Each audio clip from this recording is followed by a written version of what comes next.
Hello, I am Raunak Agarwal, Director for Projects and Delivery at AsInt, where we focus on turning asset data into actionable intelligence. We will be at Exocon's Reliability Middle East Conference in Dubai as a gold sponsor, and we would love to see you there. You can meet our team at booth B6, where we are happy to have open conversations around integrity, maintenance and reliability, and industry challenges specific to asset performance management domain.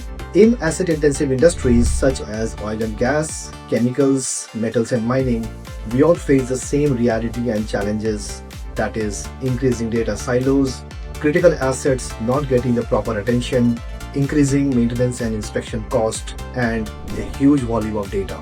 So the challenge isn't the data, it's turning that information and data into clear, confident decisions.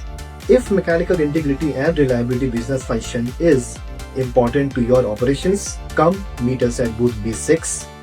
Also, join me for an insightful presentation session that I will be doing on 9th of February at 9:35 a.m. where I will be speaking about mechanical integrity and reliability and how AI is starting to support the way teams work and make decisions. Events like Reliability Middle East Conference are important because they bring together people and peers who care about long-term sustainment, asset health, operational excellence, and how to make better asset investment decisions. This aligns perfectly with our mission at AsInt, helping organizations move from maintenance execution to reliability leadership and increase your asset uptime. So, looking forward to meeting you at the Reliability Middle East Conference. Thank you.